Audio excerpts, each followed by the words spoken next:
ये जो थे वो मॉन्क्स थे और इन्होंने पता नहीं किस वजह से इन पहाड़ों के दरमियान में जाके ये मॉनेस्ट्री बनाई थी। इसका अभी तक कोई वजह नहीं मिल सकी कि इतने ऊंचाई पे और इतने आइसोलेटेड स्पॉट पे क्यों इन्होंने ये मॉनेस्ट्री बनाई थी। अस्सलाम वालेकुम दोस्तों, उम्मीद करता हूँ आप लोग सब खैरियत से होंगे। एक बहुत ही खूबसूरत व्लॉग के साथ नॉर्दर्न टर्की के शहर ट्राब्ज़ोन से मैं हूँ अदील। तो इस वक्त जैसे कि मैंने आपको बताया कि हम ट्राब्ज़ोन में मौजूद हैं। ट्राब्ज़ोन नॉर्दर्न टर्की का ब्लैक सी के किनारे आबाद एक बहुत ही खूबसूरत शहर है। मुकम्मल तौर पे ये पहाड़ों में घिरा हुआ है और क्या खूबसूरत मंज़र हैं जब आप प्लेन से आते हैं। लैंड होने से पहले जो है क्या पिक्चरस्क सीनरी आती है।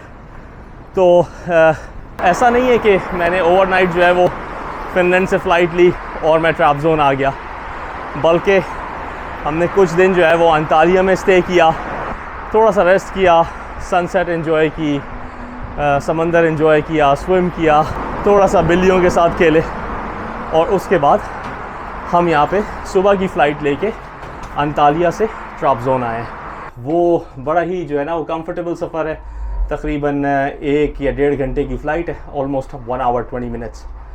और आपके साथ इस ट्राब्ज़ोन की आइटनरी शेयर करते हैं कि हम कौन कौन से एरियाज़ में घूमेंगे और क्या क्या देखने वाले हैं। खैर, अभी का प्लान ये है कि अभी हम जा रहे हैं कार रेंटल के लिए, और जिस कंपनी से कार रेंटल की है विंडी कार, वहाँ पहुँचकर जो है वो हम अपनी गाड़ी लेंगे और उसके बाद जो है अपना सफ़र आगे कंटिन्यू करेंगे। तो जी गाड़ी ले ली है और ऑफ कोर्स थोड़े से जो होते हैं ना वो चेक्स करने पड़ते हैं, क्योंकि यहाँ पे टर्की में रेंट अ कार लेते हुए बड़ा मोहतात रहना पड़ता है, थोड़े से स्कैम्स भी हो जाते हैं। तो इस वक्त जो है वो हम अपनी मंजिल की जानिब रवां दवां हैं और अभी थोड़ी सी देर में मैं आपको बताऊंगा कि हम किधर जा रहे हैं। लेकिन ये बताता चलूँ कि क्योंकि हम अंतालिया से आ रहे हैं और अंतालिया में मैंने कोई व्लॉगिंग नहीं की बिल्कुल भी, जैसा कि मैंने बताया कि बिल्कुल रिलैक्सिंग मोड में थे। तो अगर आपने अंतालिया का व्लॉग देखना है तो मेरे पुराने व्लॉग्स में मैंने पूरी अंतालिया, कोनिया, अदाना की ज़बरदस्त किस्म की सीरीज़ बनाई हुई है, वो आप वहाँ पे देख सकते हैं। तो ट्राब्ज़ोन की आइटनरी ये है कि हम जा रहे हैं इस वक्त सोमेला मोनेस्ट्री, और सोमेला मोनेस्ट्री जो है वो कारादाग माउंटेन्स में, जो माचका डिस्ट्रिक्ट है ट्राब्ज़ोन का, उसमें 3rd सेंचुरी की मोनेस्ट्री है।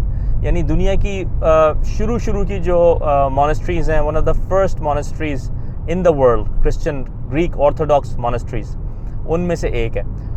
उसके साथ साथ जी हम देखेंगे यहाँ पे उज़ुनगोल लेक, तो ट्राब्ज़ोन की मशहूर ज़माना उज़ुनगोल लेक, जो कि हर ट्राब्ज़ोन की तस्वीरों में, पोस्ट कार्ड्स में आपको नज़र आएगी, और उसके साथ साथ एक मस्जिद उस लेक के साथ, वहाँ जाएंगे। तो उसके साथ साथ हम जाएंगे चायली के जो बागात हैं, यानी जो चाय के बागात हैं, चायली मतलब चाय के बागात, तो वहाँ पे जाएंगे। और क्या हसीन वो पहाड़ हैं जो बिल्कुल चाय के खेतों से भरे हुए हैं, तो वो भी देखेंगे। ट्राब्ज़ोन घूमने के लिए आई थिंक 1 हफ़्ता जो है वो कम है, लेकिन हम कोशिश करेंगे कि इन 2 से 3 दिनों में जो है वो जितना आपको दिखा सकें वो दिखा सकें। तो बस साथ रहें और चलते हैं सोमेला मोनेस्ट्री। सोमेला तो जी सोमेला मोनेस्ट्री पहुंच गए, अभी गाड़ी पार्क की है और यहाँ से जो है वो बस, यानी जो पार्किंग है उससे बस ऊपर लेके जाती है, आपको इजाज़त नहीं है अपनी गाड़ी ले जाने की। तो आई थिंक 30 या 40 लीरा का टिकट है बस का, और 450 लीरा का जो है वो मोनेस्ट्री का टिकट है। लेकिन जो यहाँ तक का रास्ता है वो क्या खूबसूरत पहाड़ों के दरमियान से लहराती हुई और बिल्कुल ज़िगज़ैग किस्म की सड़कें हैं, हसीन मंज़र है, और उसके साथ साथ बहता हुआ खूबसूरत दरिया का नाम तो मुझे नहीं पता, लेकिन क्या हसीन मंज़र पेश करता है। तो बस सोमेला मोनेस्ट्री को अब एक्सप्लोर करते हैं और आपके साथ भी शेयर करते हैं।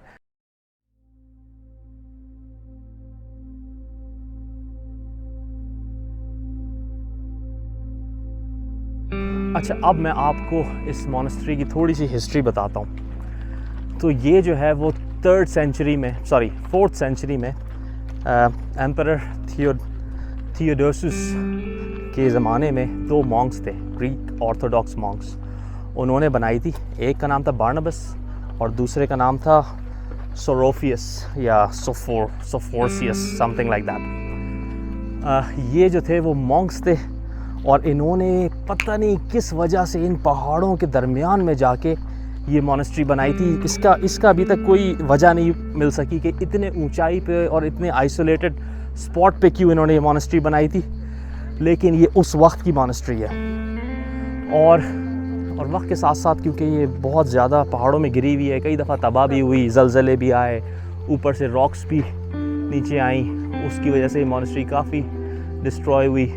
लेकिन ऑटोमन टाइम में जो है वो 16th सेंचुरी और 17th सेंचुरी में दोबारा से इसको जो है वो रेनोवेट किया गया और उस वक्त से जो है वो इसकी समझ लें कि एक कंटिन्यूस मेंटेनेंस जो है वो रही है।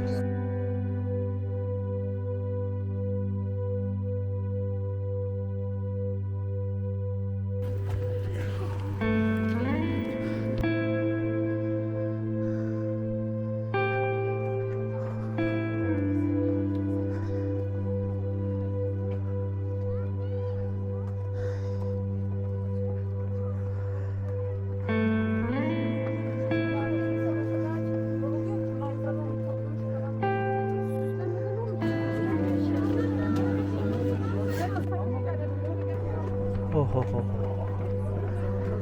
मज़ीद स्टेयर्स।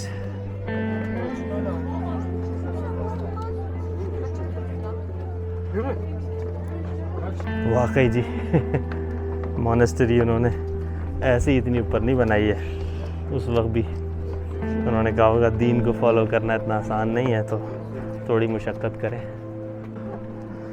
ओके जी, फाइनली हम दाखिल हो गए सोमेला मॉनेस्ट्री में।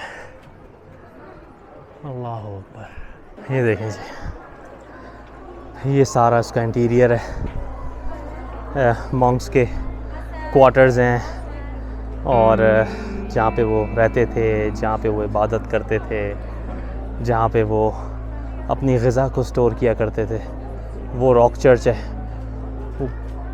3rd सेंचुरी का 4th सेंचुरी का चर्च है, वो भी दिखाएंगे आपको। लेकिन क्या ये मैजेस्टिक स्ट्रक्चर है, आई डोंट नो ये दुनिया में जो है वो वंडर्स में कभी क्यों नहीं आया।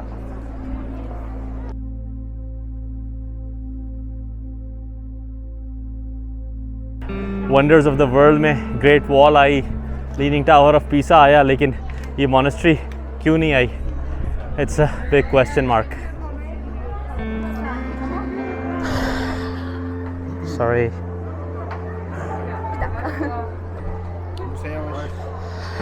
Tourists and selfies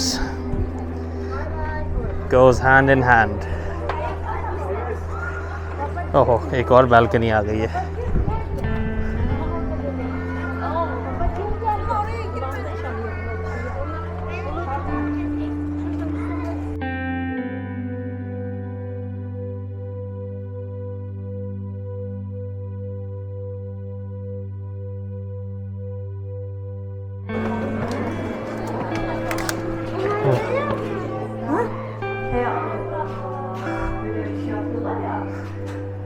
ये एक क्वार्टर में आए हम, आई बिलीव मॉन्क्स का क्वार्टर रहा होगा किसी ज़माने में। यहाँ वो रहते होंगे या इबादत करते होंगे।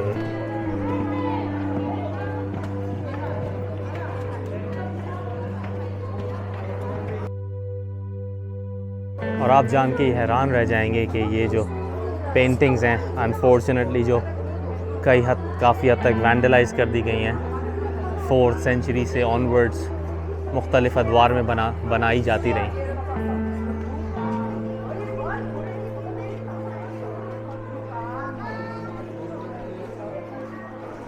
और ये आज भी अपनी ओरिजिनल हालत में मौजूद है।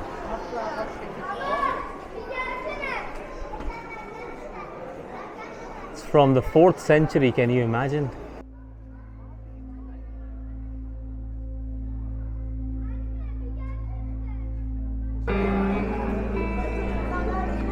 Oh, you can go inside.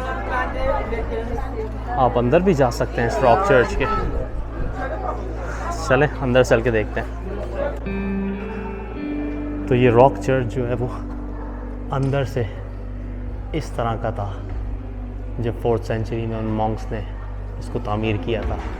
और ये जो पेंटिंग्स आप देख रहे हैं ये उस वक्त की हैं जो अभी तक प्रिजर्व की गई हैं। काफ़ी हद तक वैंडलाइज हो गई हैं लेकिन फिर भी आप देख सकते हैं। ये तो मुझे हेलसिंकी का वाइट चर्च लग रहा है। मैं अक्सर एक बात कहता हूँ कि if only the walls could speak, तो ये क्या किस्से, क्या तारीख़ दोहराती, क्या आपको वाक़यात सुनने को मिलते हैं। Just amazing.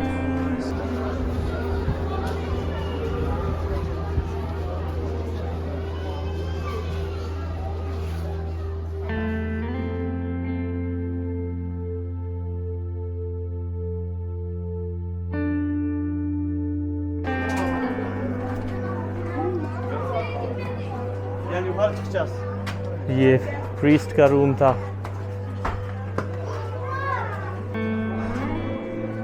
और ये कुछ एरिया है जो अभी तक जो है वो रेनोवेट नहीं हुआ है, इसको बंद किया हुआ है इन्होंने। They are still renovating this part. ये एक और क्वार्टर है प्रीस्ट का। No problem. और यहाँ पे भी आप देख सकते हैं चैपल था ये, और उन वक्तों की पेंटिंग्स एंड ड्राइंग्स, इलस्ट्रेशंस। पता नहीं ये कौन सी राइटिंग है, व्हाट डज इट मीन। ये देखें आप, उस वक्त की स्टोन है, अभी तक इस पे इंग्रेविंग बाकी है, आप देख सकते हैं। लेकिन आई एम श्योर किसी ना किसी ने ट्रांसलेट किया होगा कि इसका क्या मायने होता है। ये चैपल था, अभी भी थोड़ी बहुत पेंटिंग बाकी है। मैं तो सोच सोच के हैरान हो रहा हूँ कि 4th सेंचुरी में उन मॉन्क्स की क्या मोटिवेशन थी कि उन्होंने आके इस पहाड़ के दहाने पे किस तरीक़े से उन्होंने मटेरियल पहुँचाया होगा, किस तरीक़े से उन्होंने जो है वो सारी चीज़ों को मैनेज किया होगा। पहाड़ के नीचे क्यों नहीं, पहाड़ के ऊपर क्यों? क्या पता उन्हें ये डर था कि जंगें होती थीं, उनकी जो रिलीजियस बुक्स हैं, रिलीजियस ट्रांसक्रिप्ट्स हैं, उनको ख़राब ना कर दिया जाए, तबाह ना कर दिया जाए। शायद ये मोटिवेशन हो, शायद ये रीज़न हो। लेकिन अनबिलीवेबल। और मुझे अभी तक ये बात फिर समझ नहीं आई कि ये वंडर्स ऑफ द वर्ल्ड में ये साइट क्यों शामिल नहीं की गई।